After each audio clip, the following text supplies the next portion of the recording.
What's going on, everybody? Welcome into Blazers Uprise Live here on a late Thursday night. Today, we're going to talk about the biggest questions facing your Portland Trail Blazers. We're going to take your questions. This is going to be a Q&A stream, a little light stream as we are getting towards the end of August. We're in the dog days of August, so have your questions prepared. We'll answer them. We'll talk about them. We'll hang out. It's going to be a little, probably hour-long live stream here. Eric, what's going on, man? How you doing? Pretty good. How are you? What do you got going on this weekend? Anyone do anything fun in chat? Yeah, hopefully they are. I don't have anything planned. I mean, hopefully I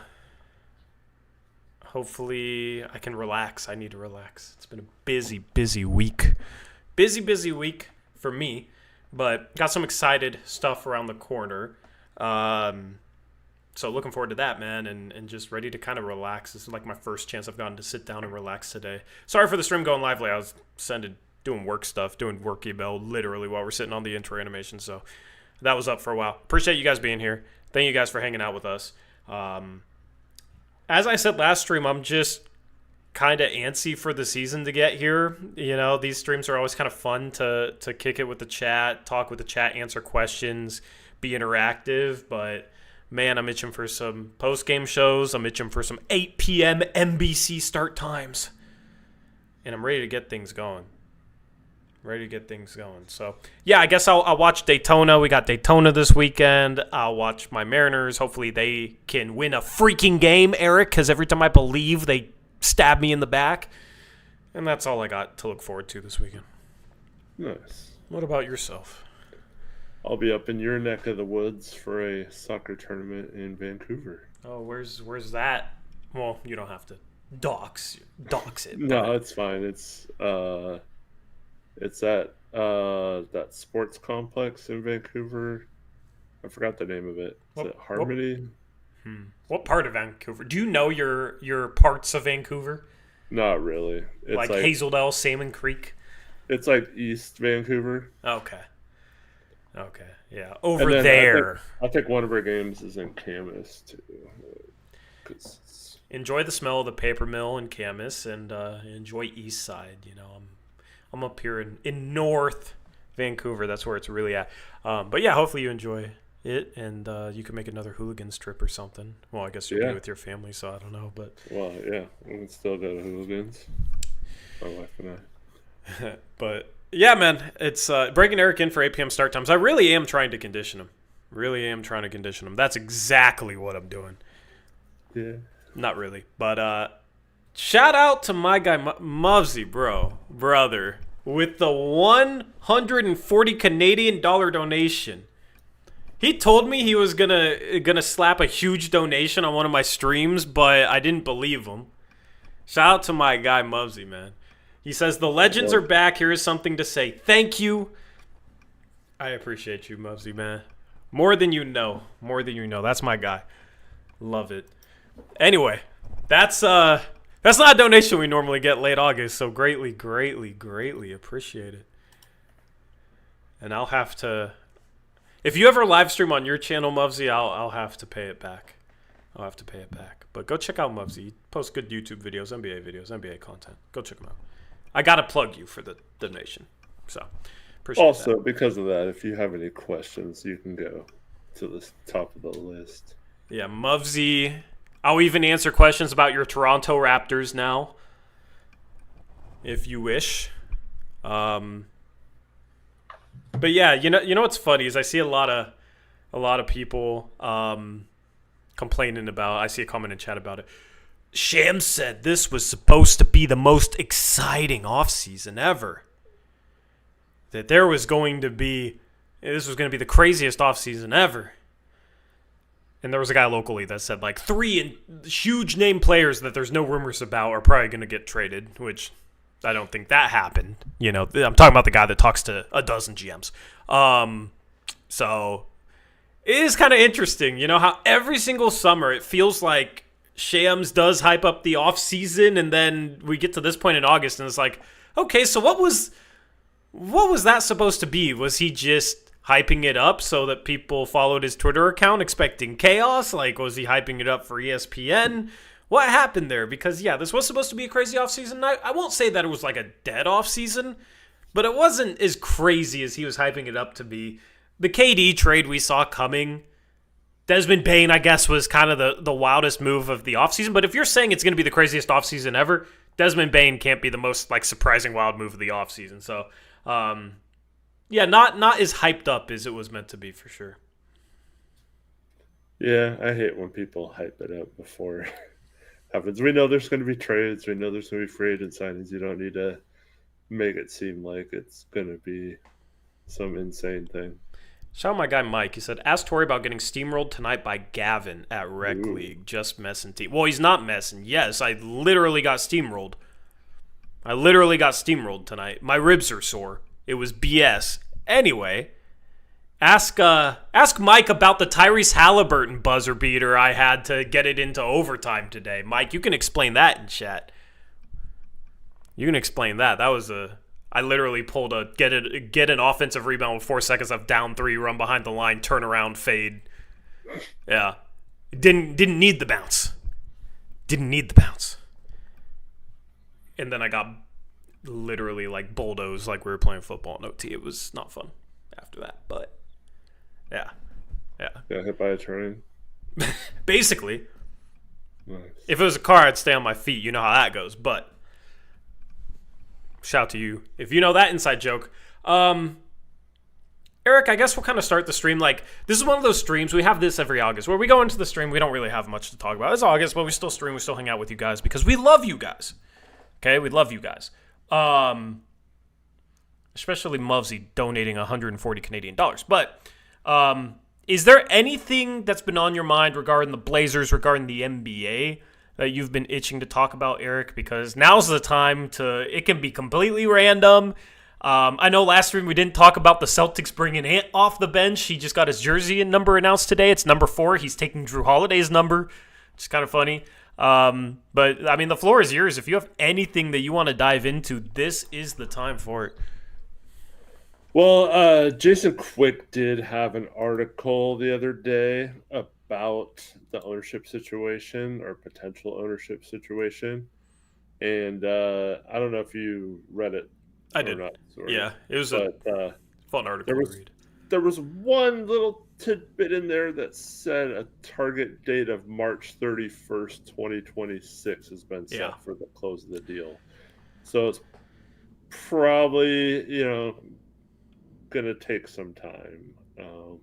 I mean, I guess that's only 7 months away, but yeah.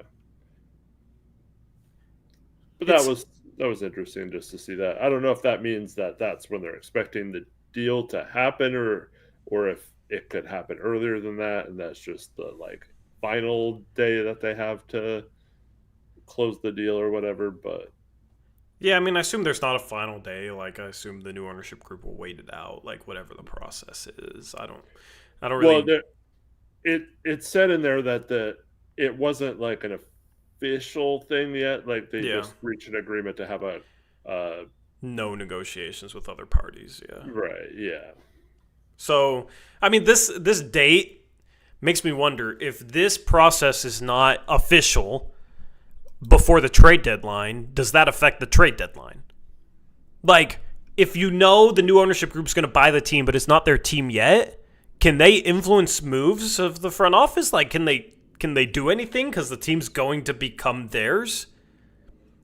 Like I've said before, this is the first time the Blazers have been sold in my entire existence. I did not exist. I was Stardust the last time they were sold. So if it's not official, if it's not approved by the Board of Governors, how does that affect the trade deadline? That was my main question from that date. What was that? Sorry. Oh, you zoning out. I don't blame you. My thing cut out. Oh, well, so basically what I said is if the sale's not official by March 31st, or if it's not sale by the trade deadline, can the new ownership group that's coming in, even though it's not fully approved, can they influence moves at the deadline? Can they be any part of it? How does that work? I think if it's close, it's pretty obvious that they're going to finalize it at some point. I think, yeah, you would want some input from the new ownership. Yeah. I did like how the article basically made him sound like a guy who's like, he's going to come in here and he wants championships. He doesn't want to settle for like first round exits. And I saw comments. I saw a comment in the comment section that said like, this is nice because there's way too many Blazer fans that are way too satisfied with just being a first round exit. Mm-hmm. And I was like, yeah, yeah. Those are the people that hate me, you know? It's the people that acted like winning 36 games was some massive accomplishment, being only 10 games under 500 at the end of the year, which, like, yes, it was a step in the right direction, but oh my goodness, that was kind of oversold a little bit. Hopefully they can improve by another 15 wins or whatever, then that will be a real accomplishment. But you think about it, the average team in the league is, you know, there's 16 teams that make the playoffs, that make it into the first round. Your average team's like a 15th, 16th place team. Your average team loses in the first round. That's average.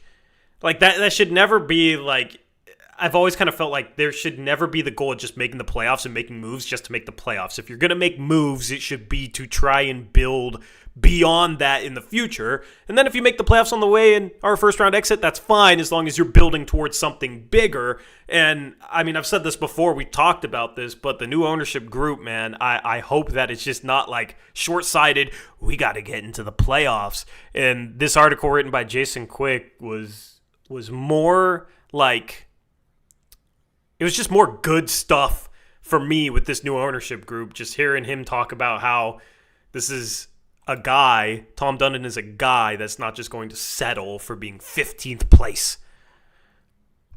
Yep, it said when he took over the Hurricanes, I almost did it again, that winning was priority number one, and that'll be the same with the Blazers. Yeah, just sounds like he was. It also started off by saying that if he would have been our GM last year, he would have tried to get Luka instead of the Lakers, which is just a funny thing to like mention like that. Yeah. Collab cam. Let's bring him back. Streamlabs, please fix the disappearing camera. All right, you're back. It's not something like you could have made anything shake there. It was pretty clear you had to have an Anthony Edwards or you had to be the Lakers in order to get him. So, yeah. But I love the spirit. I love the spirit. I think it's pretty clear, like Chase says in chat, if he's our owner and Giannis becomes available, I think he's going for it. Like I don't like in the under a current ownership, I would say that they like to act like they would do anything it took if the opportunity came up, but I don't truly feel like they'd be willing to go like into the second apron and build a winning team around Giannis or whatever. I don't feel like they would actually like 100% commit to that. So I feel like Dundon's going to come in and like if that type of thing, if Giannis asks out or something, I feel like we're going to be immediately on the phone with Milwaukee trying to get him, you know, and that's exciting. Is it crazy to say that if Giannis gets traded in the next 2 years, it'll be to Portland? Yeah, I think it's crazy just because, I mean, even though we've talked about how we have a bunch of assets and probably can come up with one of the better packages, especially owning some of their future picks, it still seems a little crazy to say Portland would be the front runner in any trade just because of just it not panning out in the past. Well, that's why this is different, man. That's why this is different. We got their picks. We got good young pieces. And we got, hopefully, the ownership group. Even without the ownership group, it felt like the stars could be aligning for this potentially being like a golden opportunity for Portland in the next couple of years, right? And then this guy comes in and is like, this is the type of guy you want. Like, this is the type of guy that will take that sort of swing. I just got a good feeling. I never predict good things to happen to the Portland Trail Blazers, okay? I'm always the one sitting there like, oh, Kevin Knox got traded to the Warriors and he's going to get rerouted. Oh, he's going to be a Portland Trail Blazer for GP 2 weeks. And then it happens like 5 minutes later and I'm dying of laughter because of how funny it is. That's what I predict. That's what happens when I put stuff out into the universe, okay? I always have pessimistic predictions. This is my optimistic prediction. If he gets traded the next 2 years, I will stand on it. I will stand on it. And, I might be wrong, but I'm not even going to entertain that possibility. If he gets traded the next 2 years, he's a Portland Trail Blazer. All right, I'm putting my stamp on it. It's August. All right. Nobody will remember this in a year. So we're good. Yeah, I hear you. I mean, we talked about how that makes logical sense. It's just, as a Blazer fan, I've been conditioned not to feel that way or think that way. So I can't just fully get on board because I feel like it's kind of setting itself up for disappointment. But hopefully you're right, Tori. Yeah, there. I turned down my mic. Somebody said I'm louder than you. Well, I'm ambitious. I'm energetic. Now he's screaming into the mic. Yeah, like it's fun to think about it in terms of like it's not a complete non-possibility. I brought up at the beginning of the offseason, like if Giannis is on the trade block, like could the Blazers take on Dame's contract and like actually go after Giannis too? I mean, they ended up with Dame. Now it was not in that way, of course. It was a completely different way. Right. But I mean, I don't know. That was pretty crazy. Like, the Drew trade was random. I don't know. At some point, I just feel like the craziness, like, the Blazers will make moves that kind of come out of nowhere. And every now and then, it's like, oh, yeah, that's a good move, like Denny. And every now and then, it's just like, why? It's all right. Like, Derek Jones Jr., so Stotts can park him in the corner. And Kevin Knox and like Thibault and Reddish, and everybody's trying to tell me Reddish still has a ton of potential. We'll have that turn out. The Hazonias, Stauskas of the world. Like all the guys they get, all the moves they get in my lifetime basically has just been weirdly, randomly not that good. At some point, I feel like we're almost due for the type of trade that's like a huge swing like that. I don't know. Maybe I am too optimistic now. Maybe this offseason has turned me into somebody that nobody recognizes anymore. But I just, at some point, I just got a good gut feeling. And gut feelings, of course, can be wrong. But I just got a good gut feeling. Of course, I think there's a very realistic chance that he just never gets traded. Like, he just stays in Milwaukee and sticks it out. I think that's probably the most likely thing, but having a good gut feeling is different, though, than saying if Giannis is traded, it will be to the Blazers in the next 2 years. Listen. I said Kevin Knox was going to be a Blazer off a gut feeling, and I was right. So if anything, I'm gonna speak it into existence. Mm-hmm. Anyway. Yeah, that's fine. Keep speaking it. I don't mind you speaking it into existence. Chase, you said if Dame gets traded, you would, and you never did. So I don't believe you.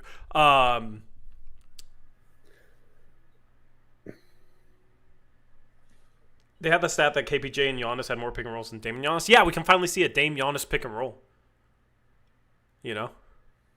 Just like 4 years later than we should have, but... Which has to do it. Trevin says, saying no one will remember this is funny because if Giannis gets traded, you will immediately remember this. Exactly. That's how you play... That's how you play the game. That's how you play the game. Rytex wanted to know if we're going to watch Eurobasket when it starts. I don't. I don't really get into Eurobasket. Like, I'm a busy man too, so. You might want to watch some Spain games. What's that? Your boy Sergio De La Rey is playing. Oh, De La Rey is over there. Yeah. Their team looked kind of weak though. Well, I have a new favorite Spanish guard. Oh, is it I can't think of his name. Can you guess? Can you remember the name? I can't remember his name, but I'm pretty sure he's on the team too. No, he's a Gonzaga Bulldog. Mario. My guy Mario. Well, why can't he be on the team if he's. Oh, well, I guess that's true. Yeah, I'm thinking like I'm thinking EuroLeague. Not see, this shows you how much I pay attention. Like I know the difference between Eurobasket and EuroLeague, but I hear Eurobasket and I think EuroLeague. So yeah, it'd be fun, but isn't the tip-off times like in the middle of the night? Well, it depends on the game. Yeah, I have normal hours now, chat. I have normal hours now. So I don't know. Who's another star we could go hunting for under Dundon? Yeah, who's your like Dundon star trade prediction, Eric? Man, we had this. Did we try to figure out another star other than Giannis if we traded for one? I could see him taking a chance on someone like Embiid or someone like that. Yeah, although I don't know how much value he has. Like, no, I'm not saying it would cost a ton to get him necessarily. I'm just saying like I could see him being like, okay, like if this year's a mess, he's available. Let's take a shot at him. That type of thing. Bam might get traded next week. I don't feel like trading for Bam's like trading for a star.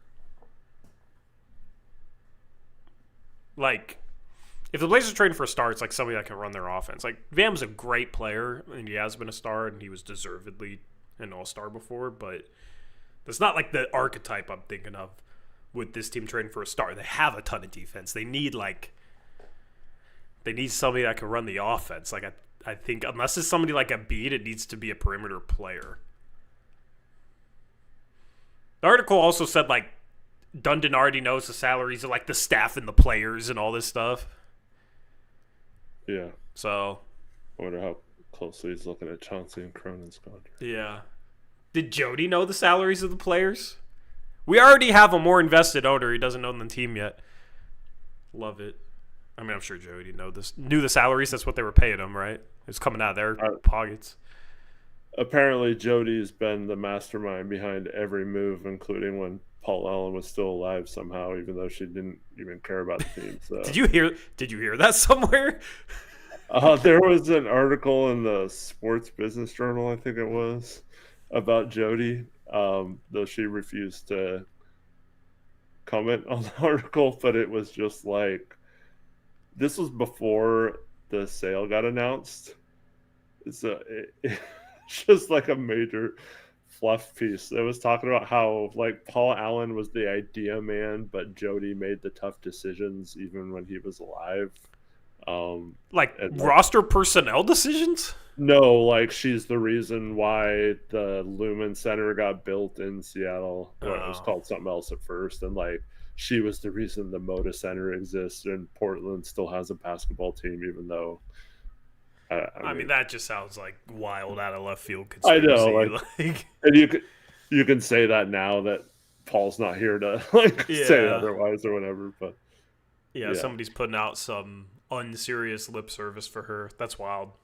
I was thinking you heard like it was somebody made a joke online or something. I wasn't thinking that was legitimately reported. That's kind of wild. No, it was all about how Jody's just been great, and it quoted like Adam Silver and a bunch of other people about how great Jody's been through all this, including like I think Schneider, the Seahawks GM, was quoted in there. I don't know. They just made it seem like she was the greatest owner of all time. Yeah. And then they also blamed all the hate for her on the notion that she's just not a public speaker or whatever. So she doesn't put herself out there. So people just don't know, but she's working really hard behind the scenes, which could be true, but it seemed like such a, that narrative is such BS. Like we can all see how the team's being ran. We can all see it. Like it's not a secret. Diehard fans that are really paying attention to this team day in, day out, like guys like us, people in our chat, we see how the team's being ran. We're not coming up with all these opinions based on how the team's being ran because Jody won't talk to us. We need to hear her speak. As if she spoke, like everybody's just going to buy every single line she says. You know what I mean? Like, there are people out there that will buy any line that's fed to them by this organization. So there are people out there that would buy that, but I also feel like they're not the people that are really critiquing Jody.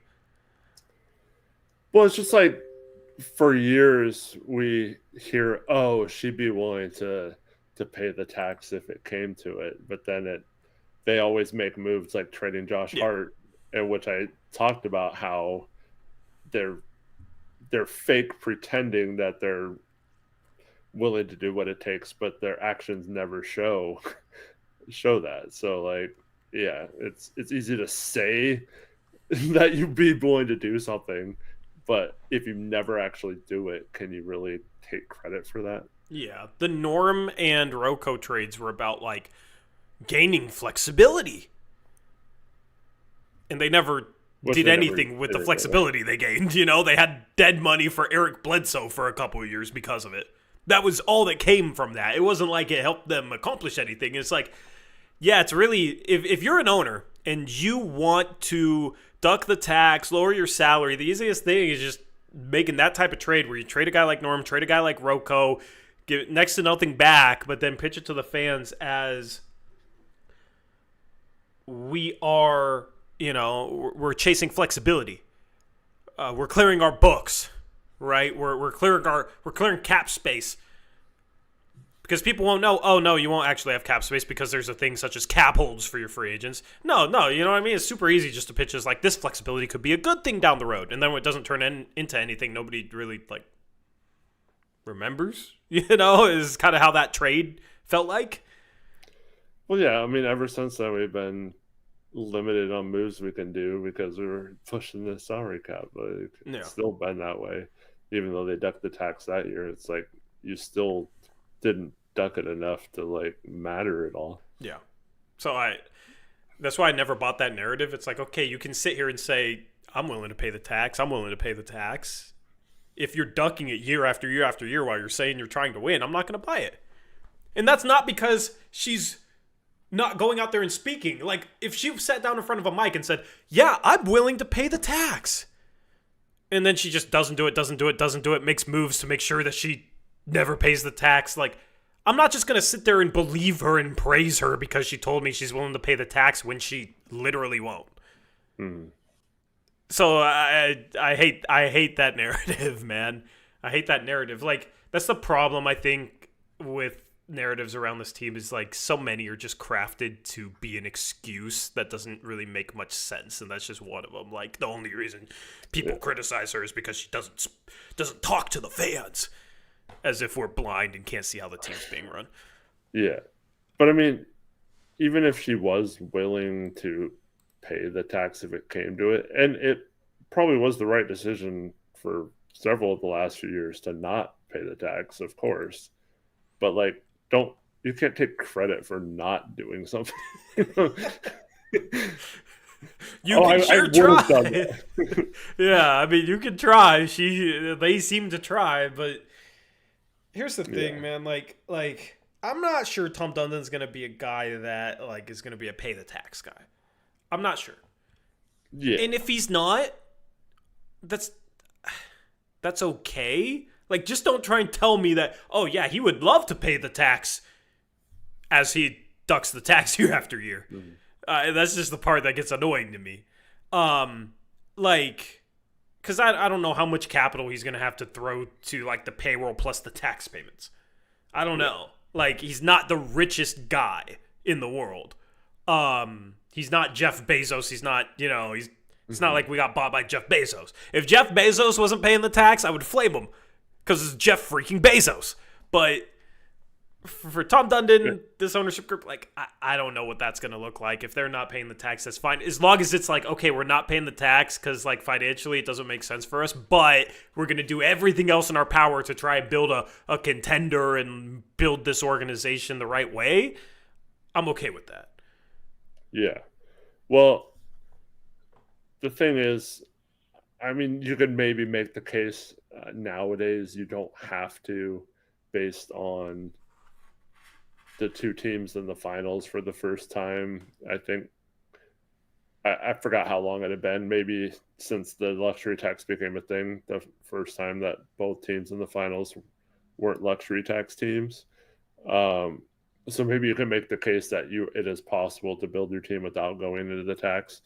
But it's been a long-standing thing that in order to win, you don't just like spend like crazy amount of money just for the sake of spending money, but you do have to pay what it takes to win, unless you just have a crazy young team that hasn't hit extensions yet. Like the Thunder are going to be a crazy expensive team. It just hadn't hit that point yet. But I mean, that's like one of the biggest outliers in NBA history. So like, it's hard to like say, oh, they should build it that way. But there was a great point in chat by Daniel, and the Pacers literally said, oh yeah, we're a finals team. We're willing to pay the tax heading into this offseason to keep our team together and stuff. And then they weren't. They lowballed Miles Turner and pissed him off, and he goes to Milwaukee. Yep. So like, thank goodness they did, because that's why Dame's in Portland, is because they were being cheap like that.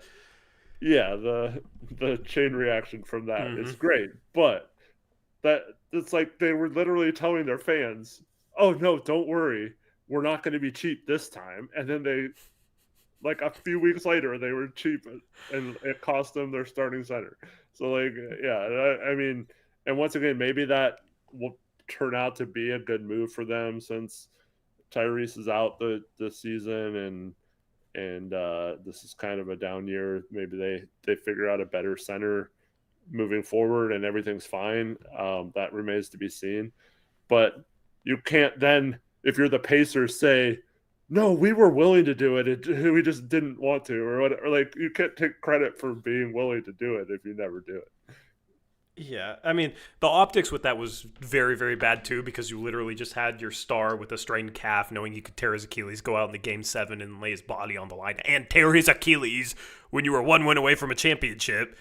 So then to go back on that in lowball Miles Turner, who had been there for a decade, who had stuck through trade rumor after trade rumor, and to not pay him like what he was getting on the market was completely ridiculous to me.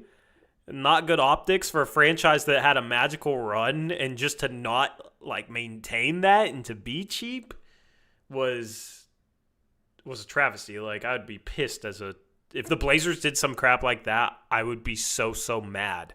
The thing is a lot of Pacer fans are probably taking the organization's back in that and like have an issue with Miles Turner for leaving or something. I don't know. But like, just thinking about how that would go down here, I think it would be a war between sides of the fan base, where you got one side that's just going to kiss the organization's ass, and one side's like, yeah, you know what? Our star just tore his Achilles in Game 7 in the finals. He's going to be out this year, but the year after, we're a young team. We can come back. We can be in the finals again. Like, we should keep this intact. And then, no, you're going to let cheapness lose your starting center. It's just kind of ridiculous to me. Now, I will say,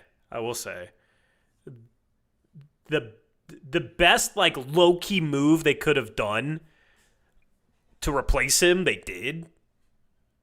Do you know what move I'm referencing? Like, this is a guy I like. I'm blanking on who they got. Let's see if chat can guess. They got Jock Landale or something. No. That was Memphis, wasn't it? Who got Jock? Oh, Jay Huff. Jay Huff, baby. Yeah, but he might be my pick for most improved. Like, out of nowhere, most improved guy. Like, he can play. Oh yeah, they also got Wiseman back next year. Yeah, but like Jay Huff, he can shoot, he can block shots, he can put the ball on the floor a little bit. He's kind of like Miles Turner, like not as good, at least pedigree wise. But if there's a guy that kind of breaks out and under the radar, that player that breaks out, I think it could be him. No, I think he'd be better with like Tyrese Halliburton passing him the ball. But if you look at this dude's stats last year, Eric, like, he didn't play a ton. He played 12 minutes a game, but remember early in the season he was having huge games for the Grizzlies. Mm. And basically he's one of these guys, like, there's always these guys, like, per 36 their numbers look really, really good, and then they're able to scale that up with more minutes and like maintain that level of production. He was 40% from 3, 50% from the field, 79% free throw shooter, 21 points per 36 minutes, 6 boards, couple of assists, 2.7 blocks. Like, so if he's able to scale up minutes wise, without losing much of that production, he's gonna be a good player. Not like blocks is everything for defense, but I mean that's kind of the knock on Miles Turner. Like he'll block a lot of shots, so his defense actually isn't as good as it seems because of it. So I'm gonna be really interested to watch him play. Yeah, I mean, he's a terrible defender outside of the blocks. And also, I mean, just like Miles Turner, I guess, to your point, he's not 6 rebounds per 36 isn't good either. He literally could be Miles Turner 2.0 for them. So, yeah, like they replaced him with a very cheap like replacement option that has some similar strengths and weaknesses, I think. So offensively, he could be really, really good for them. It's not like he has much competition there with James Wiseman coming off another injury. Isaiah Jackson coming off of his injury. So, going to be fun to watch him. There's still some free agents. I'm just kind of thinking about this. I saw the thing today. The Kings are really trying to trade Malik Monk, which has been like the thing for 2 months now. They really want to trade Malik Monk, but somehow nobody will trade for him, which I guess makes sense considering the Jazz traded Colin Sexton in a second for Yusuf Nurkic. And the Celtics can't trade Ant. Like that archetype is dead on the trade market. But yeah, they really want to trade Malik Monk to sign Russell Westbrook, which is just the most Kings thing I've ever said. You remember like, I think around the trade deadline, I don't know, it was before this offseason, I said, my prediction for where Westbrook goes, he's such a Kings player. He's such a Kings pickup this offseason. That's like the most quintessential Kings type move. Yeah. You still got Brogdon as a free agent. I'm kind of surprised by that. Yeah, I think some of these players are just waiting to see if there's any more dominoes that fall, but it seems like the Warriors are still waiting on Al Horford as their move on Oh, yeah, I forgot about Al Horford. But, yeah, I mean... Do they still have, like, 5 open roster spots? Something like that, yeah. They haven't... I mean, the Kuminga domino is the other thing that needs to happen, but... Yeah. This feels like a mock off-season where, like... You still have roster spots left to fill, If you guys know what we're talking about, you're going to have to start tagging the Warriors. Tagging the Warriors to finish their offseason. Yeah. Yeah, like, I swear they have at least 4 roster spots left to fill last I checked. I don't... Something like that. Like, what are they waiting on to fill those spots? I think they're keeping in case they have to trade Kuminga, and that's... Obviously, would have to probably take on 2 or 3 players, and then, yeah. Like, you can take on the extra players in the offseason, and, like, I don't know. It's a bit weird to me. So, like, is that what Brogdon's waiting on? I don't know, maybe. Because he seems like he could be a good backup guard for them. Or it's also possible he's not healthy once again. Yeah. Yeah. I don't know, because they got, like... I'm looking at Spot Track. They have, like, Bryson Key, Kevin Knox, Pat Spencer listed on there, but I'm not sure, like, what the contract is. I think that's 2-way guys. I'm not sure. So, yeah, there's still stuff to happen this offseason. It's late August, so... It feels like there's years where we get a random big trade very end of August, early September. Like, it happened with Mikal Bridges and Cat. It happened with Donovan Mitchell to the Cavs. So maybe there's something like that. I don't know who the star would be. Maybe Shams will be vindicated. Maybe. But, yeah, I don't know. It's definitely not going to be Blazer involved. Could you imagine a Grant trade out of nowhere at this time? That'd be crazy. That'd be fun. That'd be fun. I don't feel like they're even really trying to move at this point. No, like they know the bed they made and they're lying in it. They were having Chauncey talk at Summer League, making sure the announcers talk up Jeremy Grant.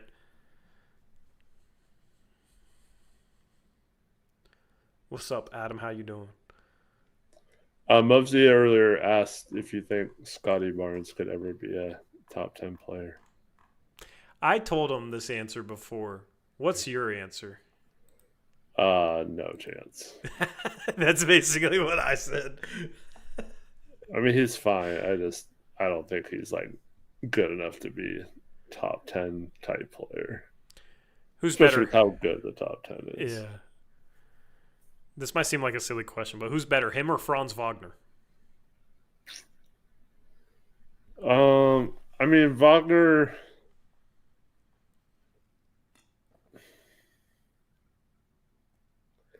I mean, if I had to take one on the team, I'd take Wagner, but I feel like Barnes has done more so far in the NBA. But yeah, I think it's Franz pretty easily.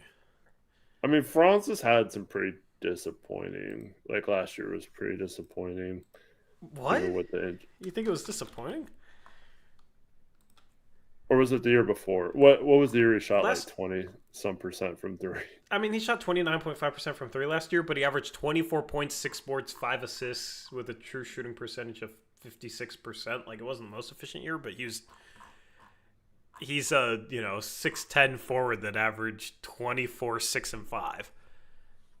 That didn't have like a legitimate point guard helping set him up for easier looks. Like that's a pretty damn good season. There was that stretch when Paulo was out where he was on fire. Like, he was carrying that team. Yeah, but up until that point, he had been pretty mediocre that season.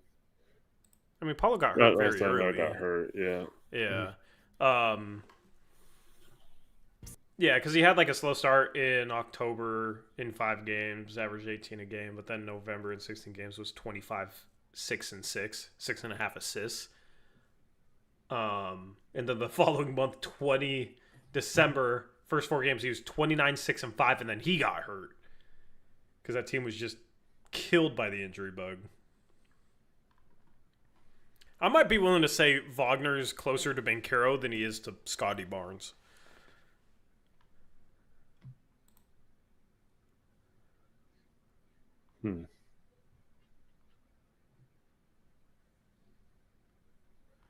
Okay. Chat, if you have any questions, we'll do a Q&A. I guess since I titled the stream what I did, what's the biggest question facing the Blazers this year, Eric? To me, it's can they grow upon last year? Was that a just a good stretch that turned into everyone patting themselves on the back, and that's all it'll ever be, and it just kind of never materializes in this form of the team? Or can they actually build upon that? Or are they actually building towards something? And I think that incorporates a lot of different things. Will Scoot and Sharp improve? Will Chauncey be a better coach finally, now that he's not being forced to lose games like people are now saying? They can just excuse his whole last 4 years as coach because of that. So yeah, I think it kind of encompasses all that. Like, what does the lineups look like? Will Denny, continue his play from the end of last season? Will Tamani and Donovan, we know they're going to be good defensively, but can they contribute enough offensively to make this offense good enough to be a playoff team? Because we're pretty confident that the defense is going to be at least respectable. So I think it's just a lot of those type of questions, and that all kind of comes together and will answer the question on whether the Blazers can take that next step, or if last year was just one of those years where it's like, oh, they had a good stretch, but it never really materializes into anything. Yeah, I think like my biggest question, to go with something like specific, and that I think a lot of the themes you said feed into, is just, can Chauncey get production out of the offense? And what goes into him getting production out of the offense, I've said it before, it's just like he needs a better offensive system. He needs a better half-court offense. It's too stagnant in terms of player movement, especially. Like, it's too much kind of passing the ball around the arc. Nobody's cut, and somebody goes one-on-one. And the Blazers don't have a bunch of ISO scores like that, so it doesn't really make sense. I think improving upon that will help make young players look better. It will help the development of the young guards, and it will help this team be competitive and build upon last year, because I think the defense is legit. It's just, could they be competent offensively? And I think so much of it falls upon the coaching staff putting these guys in a better structure offensively, because they sit there and say, we want to get out and run. I mean, they have guys that should be able to run, but they're not that good of a fast-breaking team. Like, they don't get out and push the pace in instances where other teams do. Like, they're kind of an average pace team. So, unless you're going to be a top-5 pace team, which maybe they could progress on that this year, I mean, and even if you are a top-5 pace team, you need to be able to figure out ways to generate good looks in the half-court, to generate advantages, to get clean three-point looks, to get the ball moving, but get the defense shifting. Like, you just pass the ball around the arc. It's basically like a shell drill for a defense. They're not moving, right? Ball's 2 passes away. You're 2 steps off. Ball gets to a pass away. All right, you kind of deny 1 pass away, and then the pass gets there. You guard them straight up. Like, there's a lot of that, and then a pick and roll. But the defense is already set, so it's easy to kind of set up your pick and roll defense when the offense is running into a pick and roll without any movement beforehand. And there's just way too much of that. So can they actually get the defense shifting, moving, create gaps to attack once the ball's swung? Like, there's just a lot of little things that were super problematic last year. And Chauncey said it in his exit interview. So that's the biggest theme for me, because I think if he can't, the Blazers might not be any better than a 12 seed, and I think it's likely he gets canned. Because he's not going to have an owner that's just going to come in and accept mediocrity and say, oh, you've been here for 4 years and you finally won 36 games? Here's an extension. That's not what this new ownership group seems to be. So for his own tenure, but then also like for the development of the guards, man, I think it's very important. And it's the biggest key in this team actually hopefully being a playoff team. So that's my biggest question. Yep. I think that's really important. Chauncey's got to be better.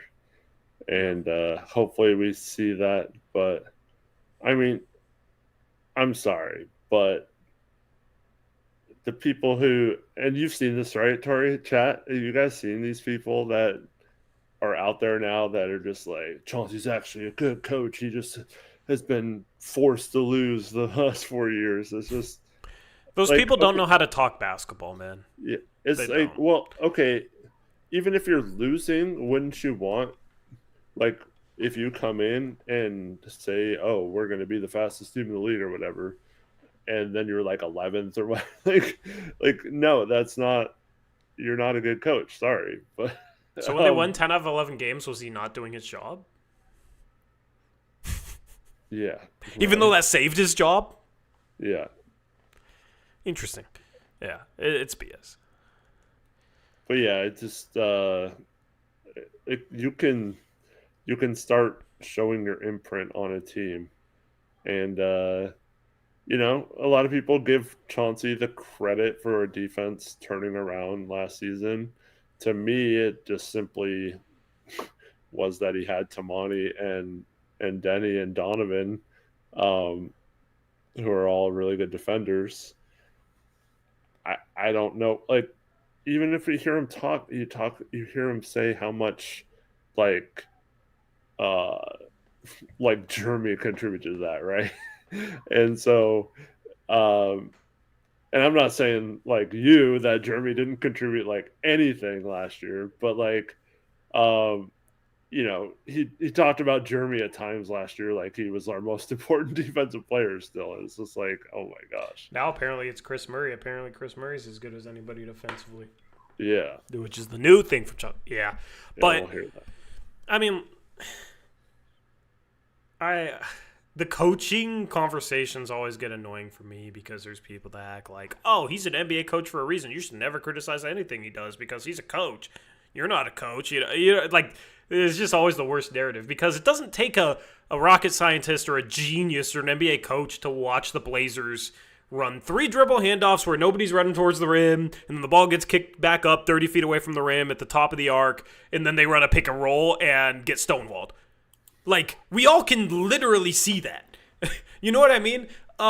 It gets to the point, like, dude, I feel like I could talk to people that don't know basketball and be like, watch what's about to happen. They're going to pass the ball around the top of the arc and then run a pick and roll. Like, do those passes seem like they're doing anything? No, they're not. Like, it's one thing if you're trying to set up some action that's not there and you flow into your next action, but when it's dribble over to the side, hand off to the wing, and they pass back up to the arc, or the 3-man weave stuff we're doing, that you could see it consistently not create a single advantage. That's a justifiable criticism, and Chauncey's not such a genius basketball guy that, like, we can't criticize stuff that we can literally all see. You know what I mean? So that's the coaching conversation is always frustrating with me because you can see it happen, and some people are just like, "Oh, I'm just gonna ignore what's happening in front of my eyes because I'm just gonna trust the coach." Like, I've never been that way, man. I don't know. I don't get it. When we do post-game shows this year, we're going to talk a lot about sets.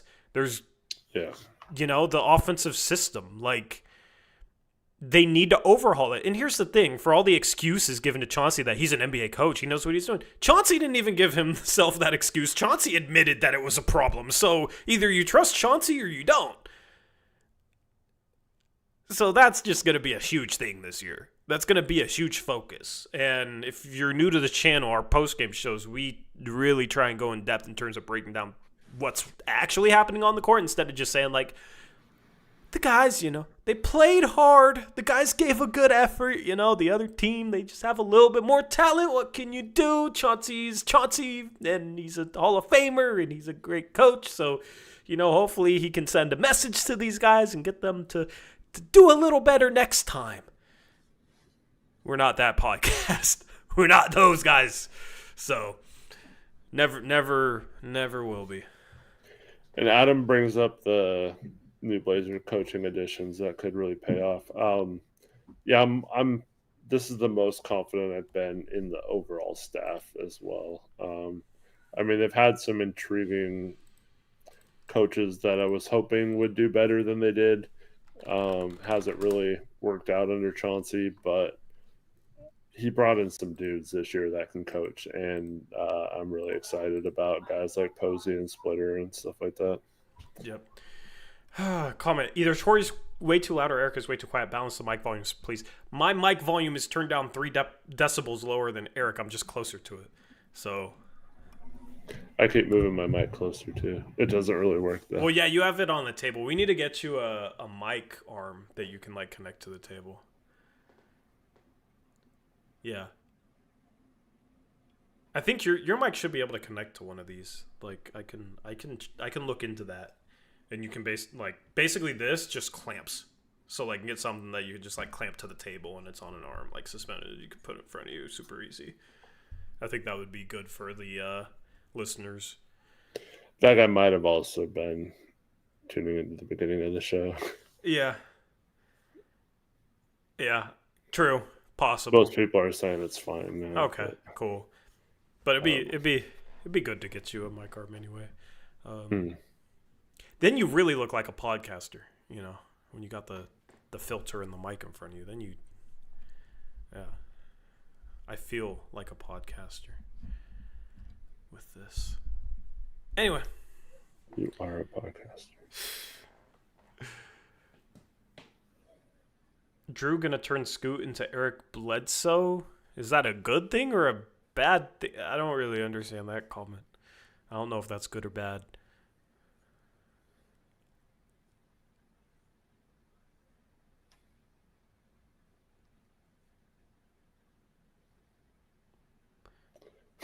You gotta watch the spacing for sure. It ain't equal when you go up and back away from the mic with each other. It's not always gonna be perfectly balanced. Just as long as it's good enough, it's good enough. Yeah, mini LeBron. dude, it's horribly balanced. Doesn't seem like other people are agreeing with you, so I don't know. But I'm sorry that your ears are struggling with the show, man. I need Rico Hines videos runs to drop soon. I like the scoot workouts. Those have been fun to watch. There was some Keon Anthony playing against NBA player footage in one of those runs. Yeah. It's funny how like I can recognize players if they're in their jerseys very easily or like their face shots or whatever, but like their headshots. But watching them play pickup runs and like random clothes is so much harder. Like I was watching the Shaden Sharp pickup runs that were in Spain, and it took me forever to realize like which guys were which, even though they're all NBA players. I know. Blazers need an enforcer like a Joel Przybilla, hoping for that this season from Klingen. Yeah, Klingen's that guy. Klingen is... There's nobody else that comes close to Klingen in terms of being that guy, I feel like. It's tough when you're young, when you're a rookie, when you're a second-year player, but I think like being the biggest body out there, the defensive-minded guy, I think it's Klingen. I mean, who else would be able to even apply for that role? I feel like we have no other guys like that.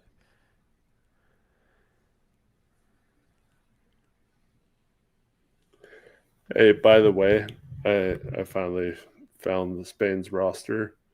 Your guy, Mario Saint-Superi, is the other guy I was talking about. Go. So we're still waiting on Tyon Grant Foster to be approved. Yeah. For another year or what? Yeah. This Spain team is so weird. Remember when Spain was actually good? Yeah, with the Gasols and they got the Hernan Gomez brothers still. That's their new Gasols. And they got Sante Aldama. And then they got Sergio De La Rey and the Mario guy. And the rest of the roster is just pretty random. Yeah. Kamara is a tad enforcer-ish. I mean, he's a great defender. I don't really view him as like enforcer type. Enforcer is like a big, intimidating guy.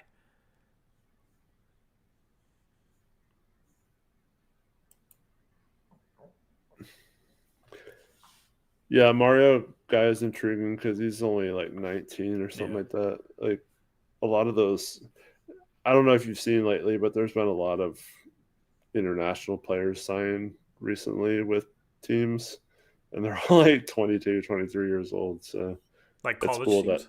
Yeah.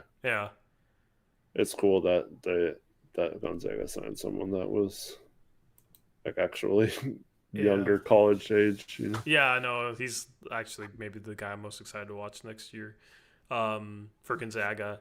I'm excited to watch, well, I don't know how much Virginia Tech I'm going to be watching, but my guy Avdalis. Why couldn't he go somewhere other than Virginia Tech, though? I don't know. But Avdalis is going to be at Virginia Tech. And then didn't like Grunlow or I don't remember who it was. Didn't somebody else go? Like a guy that we thought might be in this draft internationally withdrew and then went to college. I feel like I'm forgetting someone. Maybe Chat can help me out. Well, there was a bunch of guys that went back, but yeah. Did you go to Virginia? Yeah, I don't know. You know what's bittersweet? Yeah, Johan Grunlow commits to Virginia. Yeah, Virginia. So you got Avdalis at Virginia Tech and Grunlow at Virginia. That's cool. I didn't even know that. Yeah. That was my guy. Yeah. So we'll see how he looks. Like Markovic felt like the only international player in that group of guys. Didn't Ruzic? Did he just withdraw or did he go to college? I think he went back to his team. Yeah. He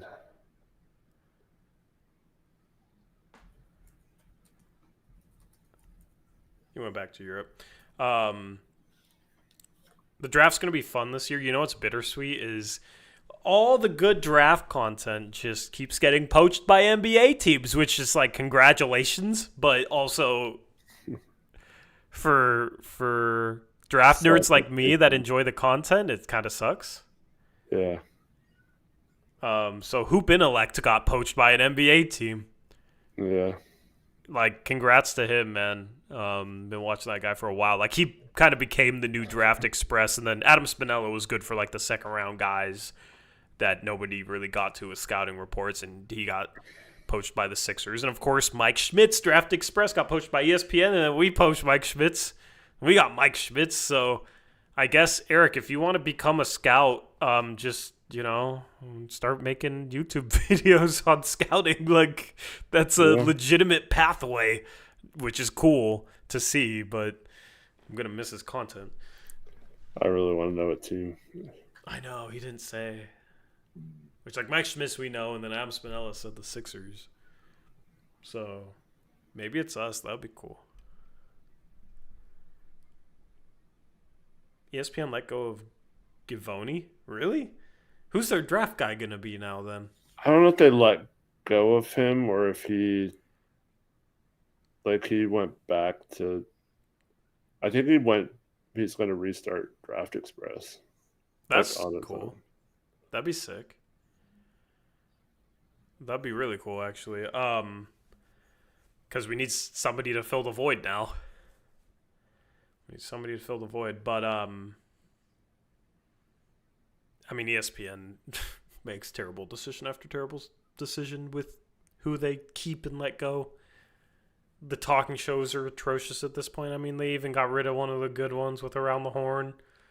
And then they're going to ruin Red Zone, apparently, because they bought the rights to that. And then they're buying the rights to, like, MLB Network. The only thing I'm hoping is that, because part of that agreement with the NFL was now NFL owns 10% of ESPN. And so hopefully that makes it so they have a little bit better decision process. Yeah, but 10% isn't enough. No, I know, but really with influence with how big the NFL is, I feel like they're going to have a lot of influence with that 10%. Yeah, but is their influence going to be like, oh, when we put these hot take heads up, we make more money through our 10% equity? Like, I don't know. Do they view it as something like ESPN needs to do stuff differently, or is it just like, go make us money? I don't know. But I don't like ESPN buying stuff up, I will tell you that. I don't think anyone looks at ESPN right now and thinks, oh, they're great. Let's be a part of that. I think they need, if anyone's like going into bed with them, they're thinking it needs to change a little bit. Well, or the equity's just worth it. Or it's just a good business decision outside of everything else. But ESPN has to fire everyone. How do they have good equity? Because it's still ESPN. Yeah, it's still ESPN. I mean, like, the rights they have to NBA games, like, the NFL is going to profit off that. Like, they profit off everything, ESPN, like, with their equity, like, it's not direct.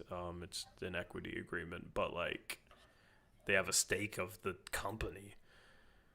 So it's legitimately everything they do to bring in money. They get their 10% share.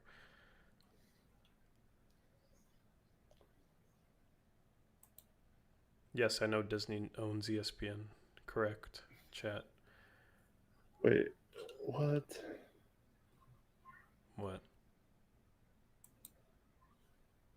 Those Nolan said he put 3 clovers in the video description, so people are thinking it's the Celtics that Hoop Intellect went to. Oh, like he made a YouTube video about it? Yeah, he did.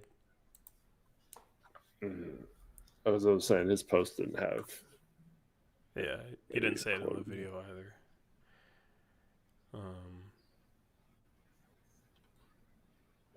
Might not be able to say it yet.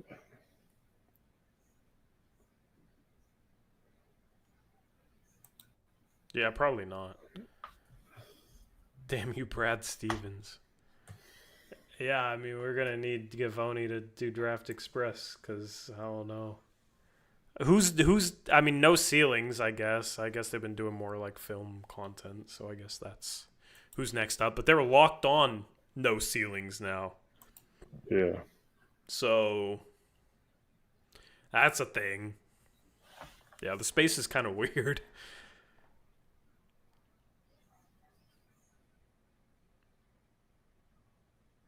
Anyway, if you guys got any more questions, we'll answer. I got about 5 minutes left, 10 minutes left, and then I'm gonna go chill.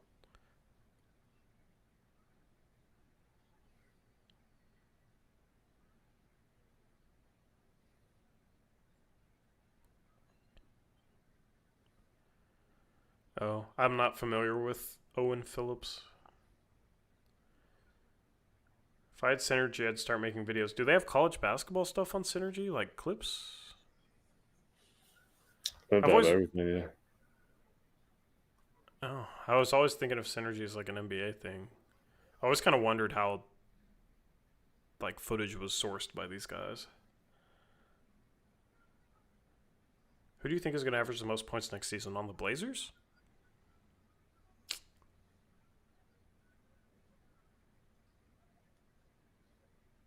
Probably Shaden.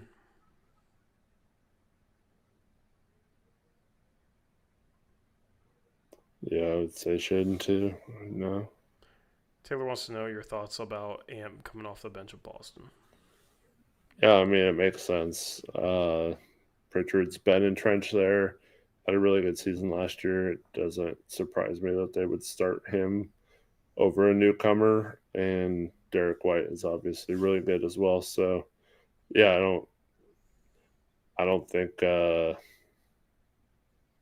like weird that Anthony came off the bench. I almost think it's weird if he started, but it doesn't mean it's going to be that way forever. I mean, I could easily see him outplay Pritchard and then take over the starting job, or something else happen there.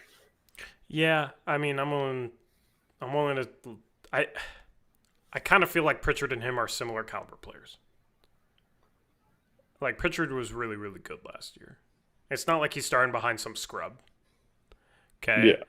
I also think they may view Simons as a little bit more ball dominant. And I think that makes more sense coming off the bench compared to Pritchard, who's maybe a little bit more off-ball shooter type. Like, he'll still make a play with the ball in his hands, but I don't know. Well, I would say on Celtics' normal team, I would agree with that. Next year without Tatum, that might not make as much sense as it would. Yeah, I mean, they're going to need Brown to be the number one and White to be the number two. Like, everything starts with those guys. I mean, who's the starting front court? I guess that's the real question there. I assume Brown's going to be the three. Yeah. Hauser at the four? They traded Nie. Yeah, so I don't know who's at the four. And then, like, the rumor is they're going to start Keita at the five. Neemias Keita. So, like, that's not a scoring option. I mean, I guess maybe you'd want a little bit more ball-dominant player in the starting lineup, but, like, I kind of feel like it's, like, Pritchard has more synergy with, like, Brown and White. He's played with them, and those two guys are going to be the top two options, and we'll see how good that is. And once again, it doesn't mean it's cemented for the rest of eternity that Ant's going to come off the bench. But it is a lot different, just let me say this, taking, like, one of your best players and moving him to the bench just because we dealt with this with CJ for like a decade almost. It seemed like where it's like, oh no, he'd be so much better off the bench. It's like, well, what does it matter? He comes out early and then comes back in with the bench anyway. Like, what? How is it that much different? Yeah. So like, it's a little weirder, like benching someone on your own team than going to a situation on. I mean, it's not a championship team next year just because of the Tatum injury, but they're all proven guys that have been on like a championship level team. So like, yeah, I'm not surprised if Anthony starts off having to earn his way up the roster. But I mean, I wouldn't put out the possibility that Anthony shows out in Boston next year and has a really good season and looks really good there. So Yeah, I think it will be hard for him to like outplay Pritchard enough to get them to change their mind. I mean, maybe if they're losing too many games, they do, or of course if there's an injury. I mean, if they're losing too many games, that might be good for them because I could Yeah. definitely see them tanking and then, yeah. But Taylor says I didn't realize how good Peyton Pritchard was. I mean, he was sixth man of the year last year, and he was on a really good team. So Did he you got not some. watch the game where he torched us? Yeah, like Him. and when guys were out, he had games where he just torched teams. Like 14 points per game last year. It's not as impressive as Ants, but I mean, he was on a better team with like a little less opportunity. So, it wasn't like it wasn't the same situation. So Ant's gonna go there. It's gonna be really interesting to compare like Ant's statistical production to Pritchard's, because I think it'll be somewhat comparable. But I mean, like Ant coming off the bench, he should maybe be the front runner for sixth man of the year. Like that might be my sixth man of the year pick because he should be able to produce. Like he's still gonna get a ton of minutes. So yeah, like I didn't really have a strong opinion on it. It's not like that organization isn't a good organization that makes good decisions. Yeah. And if you want to hate on their decisions this year, it was financially based because of the new CBA, not anything more.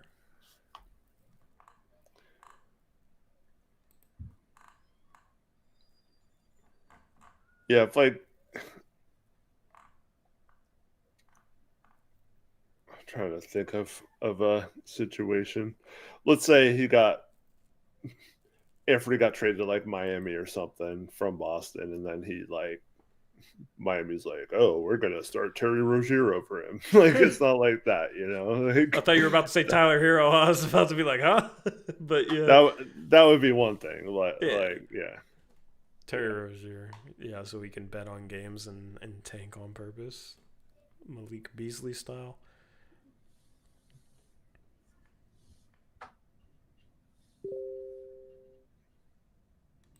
But yeah. Chad, yeah, we did see the We talked about that in the yeah, and we talked about that article at the beginning of the stream.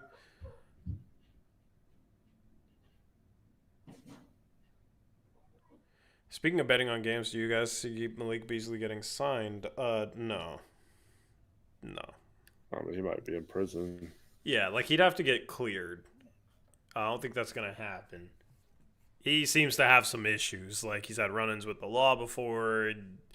He got evicted this year. It's like, how are you making that much money and getting evicted? And I think the betting stuff is real. Like if I had to bet, I bet that Eric's gonna disappear.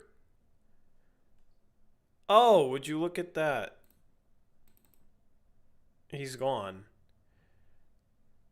For some reason, I cannot re-add him.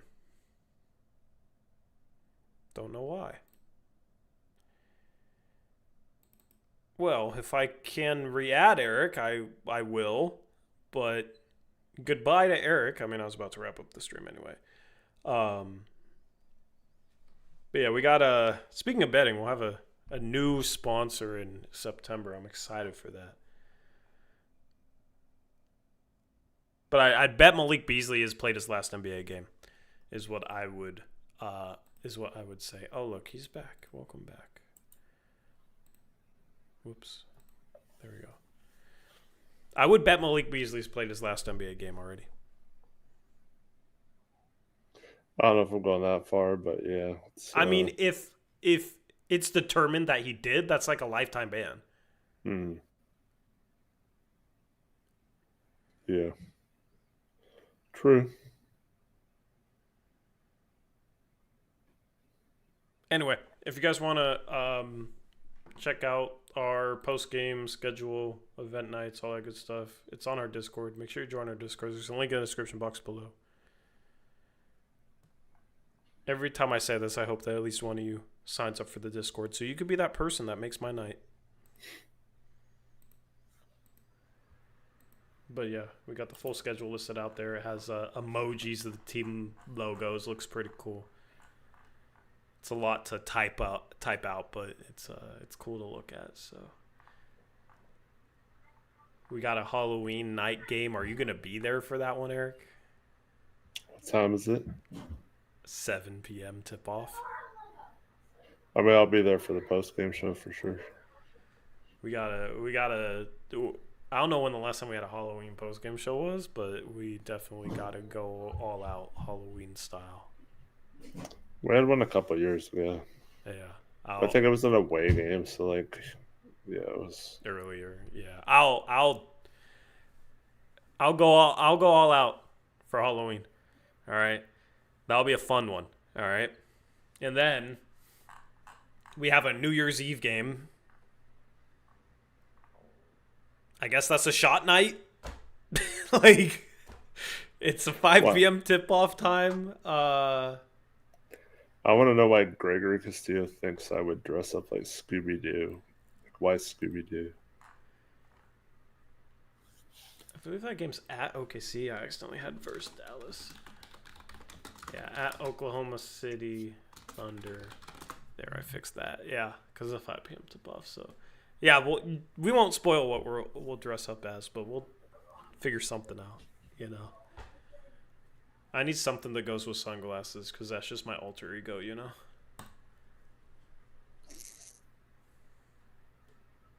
Need to bring back Tory the Timbers guy. Or Torrance the Timbers guy or whatever it was. That's not going all out, though. No. Do we have an April 1st game? Because that's what that would be for. No, we do not. Tragic. But, yeah, so New Year's Eve, Halloween. No Christmas Day game, though. We're not good enough for those yet. Not good enough. I do like how there's... The deadline's on Thursday. There's a game on Tuesday. There's no game Wednesday, and there's no game Thursday. That's pretty nice. I'm happy with that.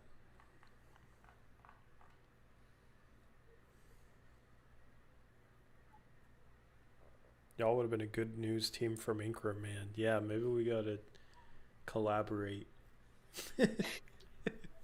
Maybe we gotta collaborate. What's funny is I came up with the event nights last year because I'm like, the team's gonna suck. We gotta keep things fun. We gotta find ways to keep streams fresh. We gotta try, entertain. This year it's like, all right, the team should actually be decent enough that it can do that for us, but we're still doing them. Now there's just like added fun to the streams. So hopefully you guys enjoy them this year. But yeah, that's it from me. Anything else, Eric? Thanks everyone for watching. Appreciate you all, and hope you all have a good weekend. I'll be enjoying mine in Vancouver. Hell yeah. Best town on earth. Anyway. Hopefully you guys have a good rest of your weekend. I'm gonna enjoy my weekend. I need 2 days off. Unfortunately, I only get 2 days off. I don't get 3 days off. Oh no, Labor Day weekend's next weekend, but I got work. Labor Day anyway, so we out here grinding. Anyway, hit the like, subscribe if you're new, and for some reason haven't hit that subscribe button yet. That's kind of weird, so you better do it. And turn on post notifications with the bell. Join the Discord, link in description. We still didn't get anyone to join, so my night is ruined. Anyway, jokes aside. Man, come on, people. We try. Someone make his night. We try to build the community, man. We really do. But only so much you can do. But we're out of here. Have a good rest of your Thursday nights. And we'll be live again on Monday. Unless the Blazers make a trade. Anyway, until next time. As always, peace out. Go Blazers!